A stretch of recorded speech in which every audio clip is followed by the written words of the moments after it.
Hi, welcome back to RSL Paintings. This is the third segment of my series, Painting with Oils for Beginners. And this is the segment on painting your picture.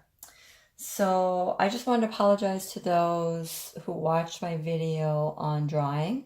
I realized that it wasn't the best view, so I'm still learning. I hope this view is better. I really tried to make it work.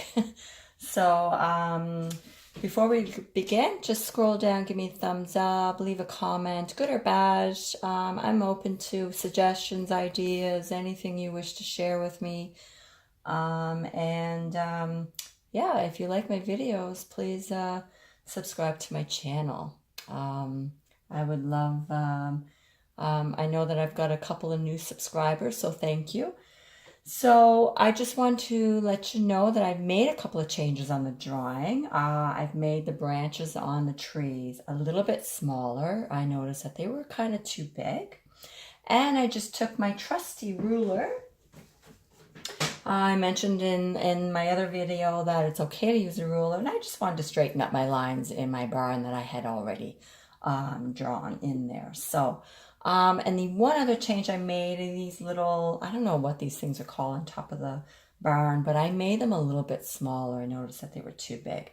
And don't worry about how they're drawn in there because you're going to paint the details in there. I'm going to do 2 coats on my sky. So I'm going to do the first one and then pause my video or save my video and then add the second painting to the sky onto that video tomorrow to give it enough drawing time. So to start, I did a little bit, I did cobalt blue with some white, and I added a little bit of cerulean blue. And what you do is you just mix that together, as so.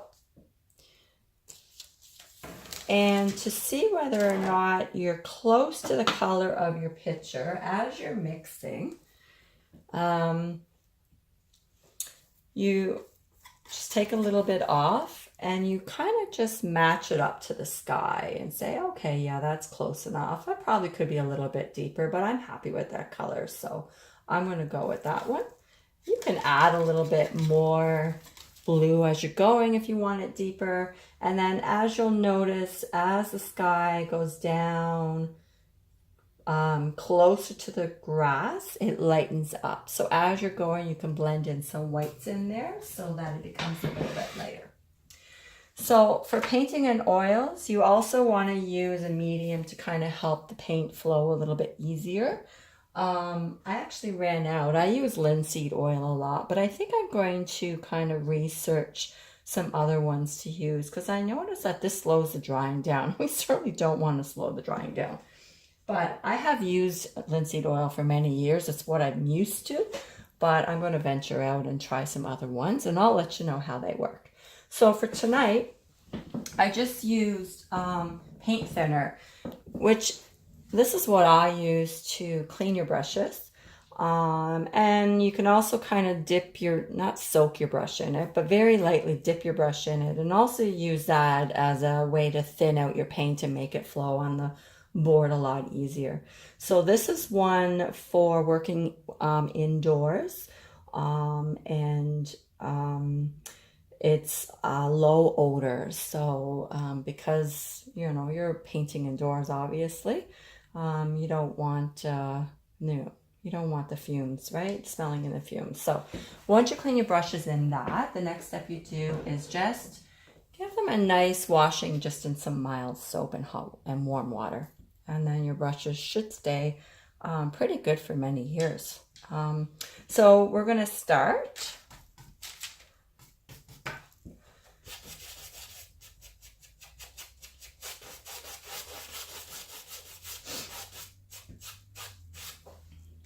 A lot of times too, you'll notice some brush strokes. So you just want to do like a light stroke across the top and you'll get rid of those brush strokes.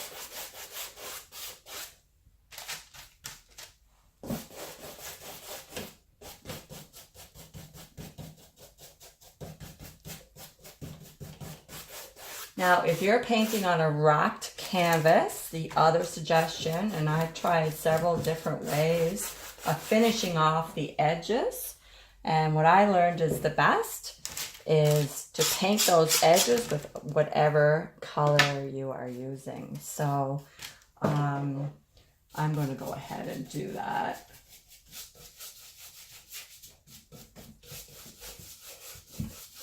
Now, some people just paint them black. Some people just paint them just whatever one color, whatever color you choose. I tried taping them. That's okay if you know the person buying your painting, or if it's personal use, if you're going to frame it.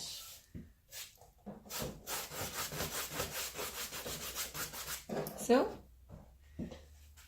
there's the, you see that? There's the finished edge.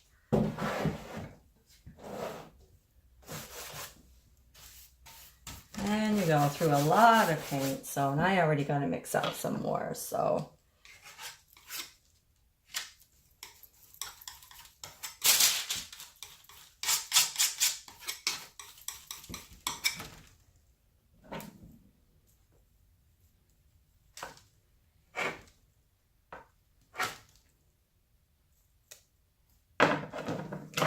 The other thing you go through a lot is paper towel. So you want to make sure that you have plenty of paper towel around.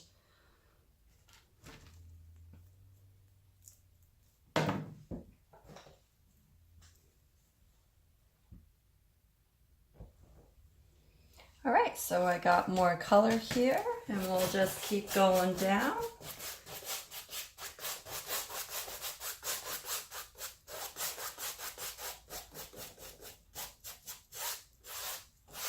Let's get rid of those strokes. You don't have to worry about it too much the first time. The first stroke doesn't really cover great.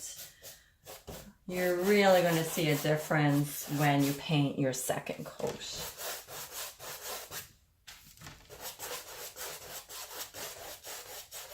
So we're getting very close to now wanting to maybe lighten up this color. So let's add some lights in there. You may even want to go a little bit lighter. It's really up to you. You can be creative. And then you want to bring that light color up into the dark, very lightly, very light strokes. Bring that color up.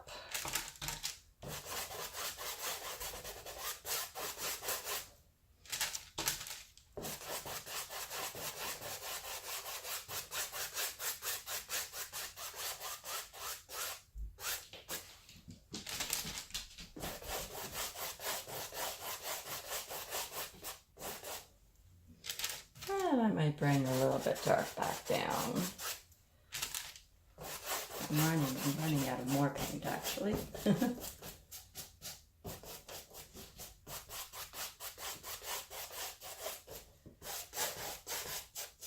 And we're going to paint right over that pencil line that we did to show us where the halfway mark was.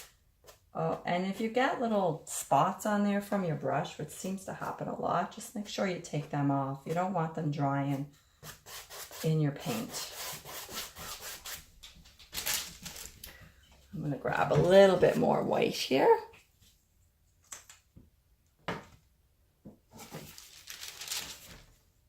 And sometimes you don't even have to use your palette knife to mix. Sometimes you could just dip your brush into the blue and then into the white, back into the blue, and you can just use your brush to get your color.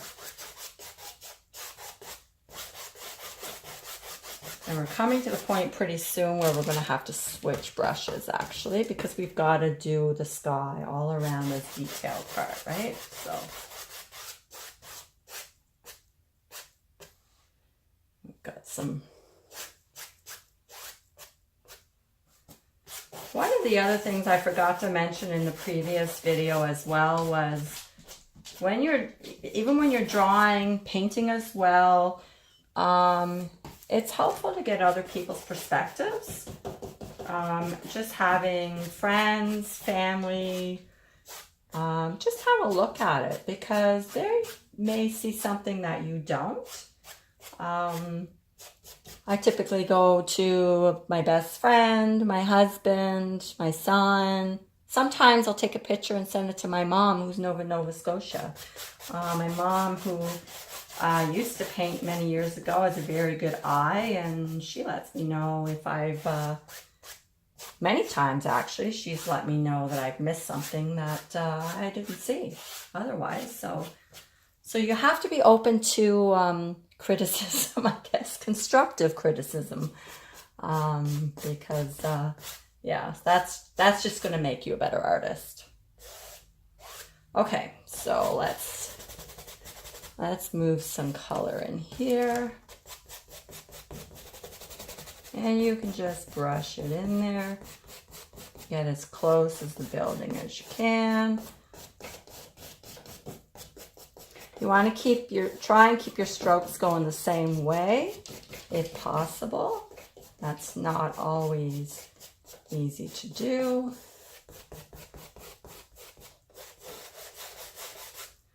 And then we'll come back in there with a different brush and we'll blend that all in.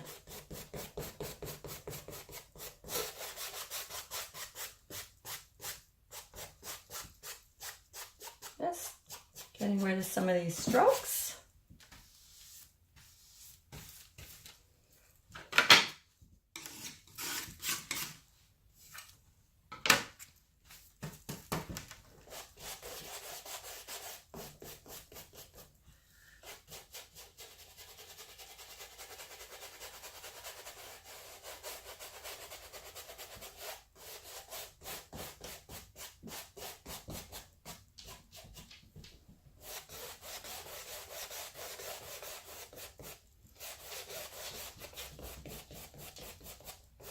Don't worry too much about going around this tree because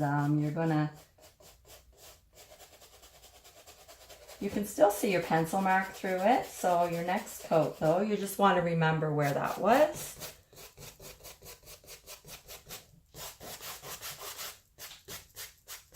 We got a little bit of white in there as well.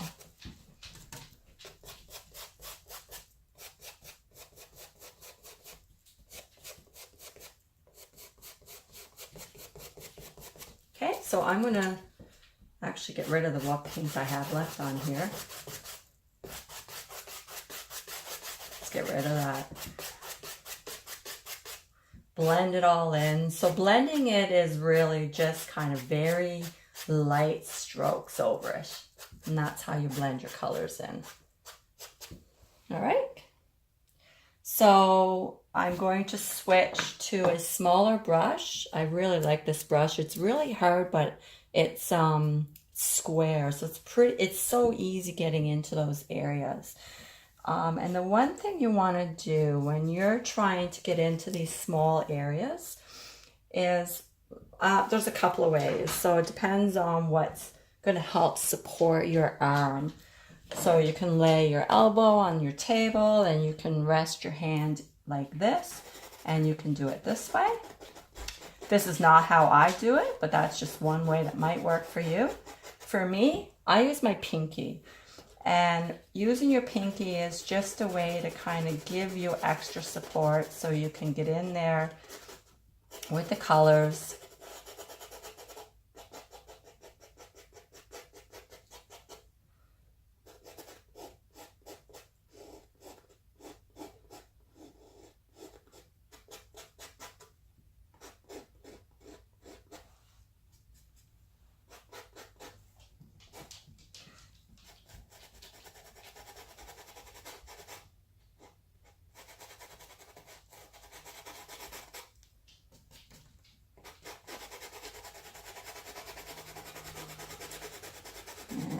Don't have to worry too much. We'll go over it again just to blend it all. We just want to get the colors in there for now.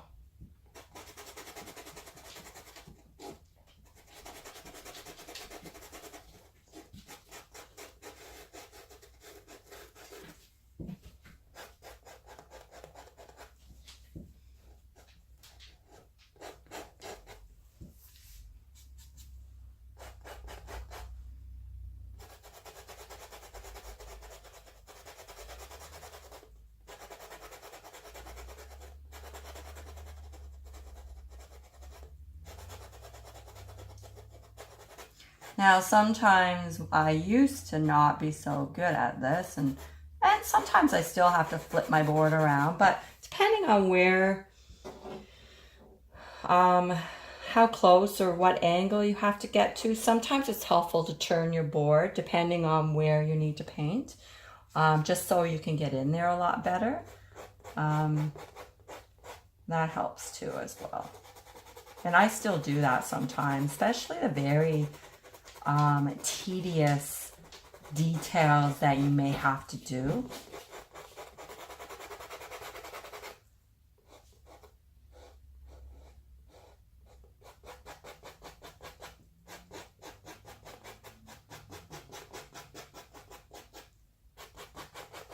So let's just take our other brush and just kind of swoosh that out. We're just going to get rid of those marks very lightly.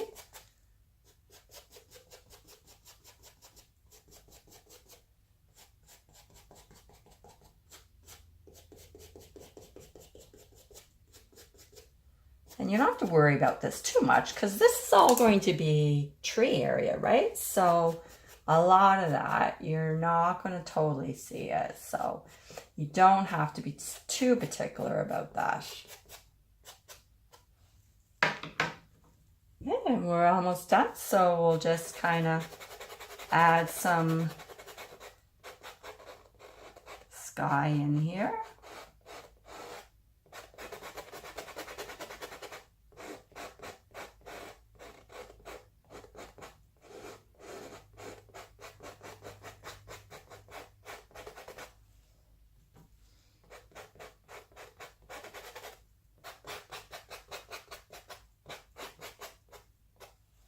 And we'll just give that a little wipe like that. And we got a little piece of brush over here. There we go.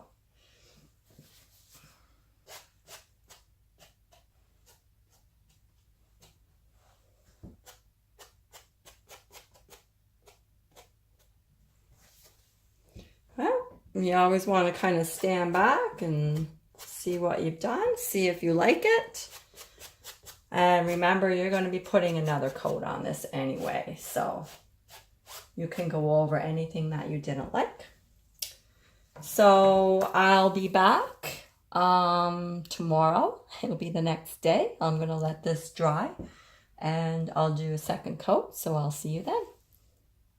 Hi, welcome back to RSL Paintings. It's 24 hours later and the sky is pretty much dry. It's a little wet, but that's okay. You don't have to wait for it to be completely dry to do a second layer.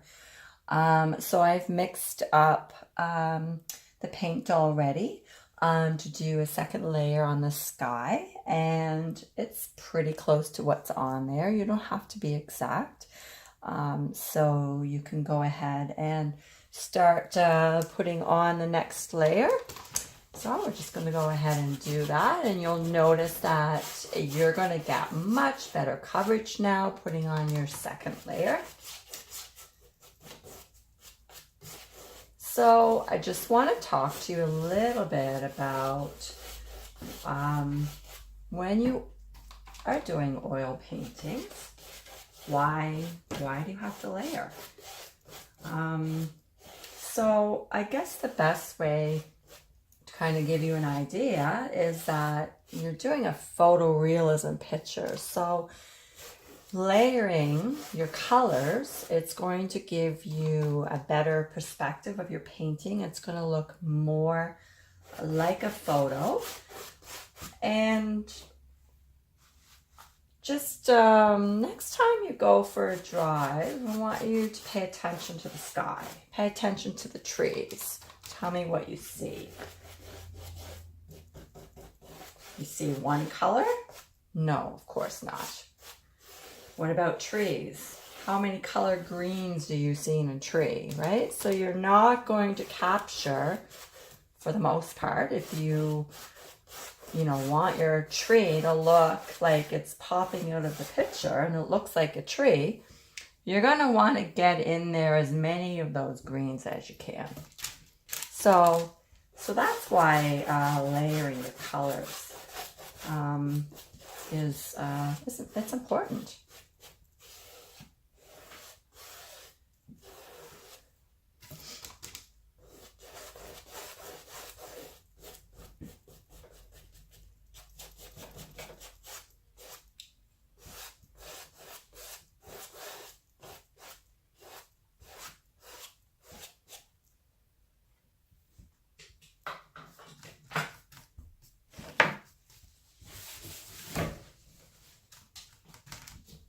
So pretty soon I'm gonna lighten up my blue here. I made some of it darker, which is okay. We're gonna bring up some of that light just like we did before.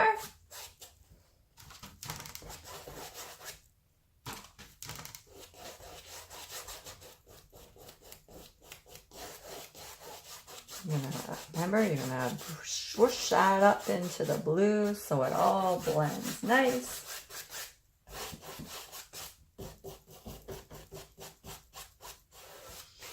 And you're going to continue doing pretty much what you did for the first coat. This is a relatively easy sky to do for your very first sky. You don't really have, you know, those prominent clouds in the sky here. It's pretty much all one color, so it's just dark to light. So you really don't have, you know, too difficult task of creating your first sky.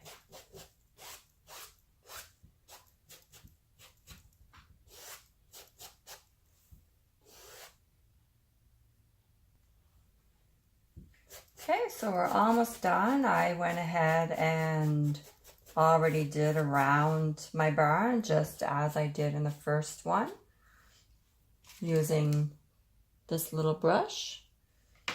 So we're just going to quickly go over this bottom part.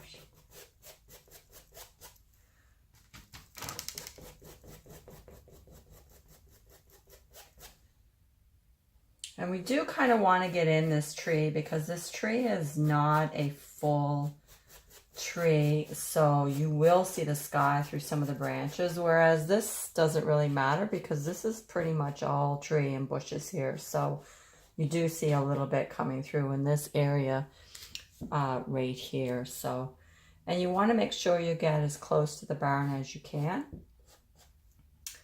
and not pulling in your pencil marks. Sometimes when you get really close to your pencil marks, you can get the black pencil into your paint. So you just want to make sure that you go over that. So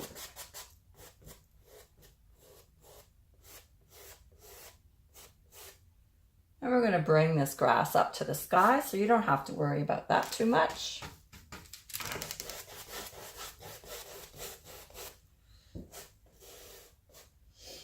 And then this little tree here, you're going to have all kinds of branches because this is in pretty close to us, right? So you're going to have all kinds of branches coming up in the sky, so you will see the sky in this. So you want to make sure that, you know, your colors in the sky here are done well. So I'm going to completely cover that in, and I will paint in those tree branches.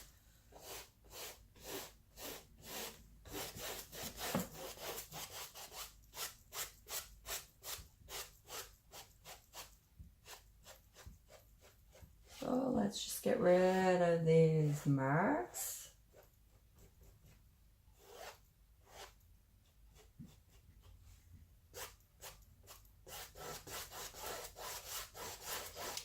So there's no rules about how much layering you do. It's really based on what picture you're doing.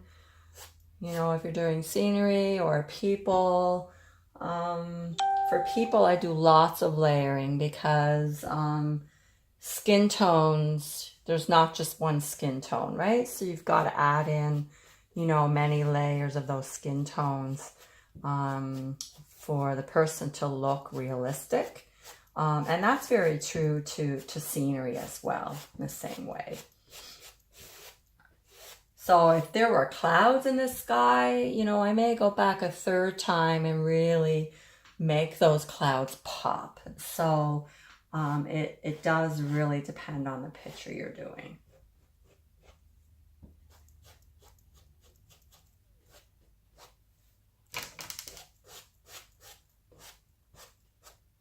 All right, so that's the sky. I think you can see that now. And once that's completely dry, so drying time for oils dry to the touch can take about 2 to 3 days. But as I mentioned in one of my previous videos about varnishing your oil paintings, typically the drying time is 6 to 9 months. So, but in terms of layering and painting your picture, you know, you don't have to wait for it to completely dry in order to add another layer. So you can wait 12 to 24 hours and then put on your next layer of paint. All right, so so that ends the painting the sky. I think next I'll probably start on the trees, especially these ones here, this one here by the barn, and do some of this, as well as this one here. And then we'll start layering the grass area. So thank you so much for watching. Don't forget to scroll down and give me a thumbs up. Scroll down even farther, leave me a comment, and subscribe to my page. Cheers, everyone.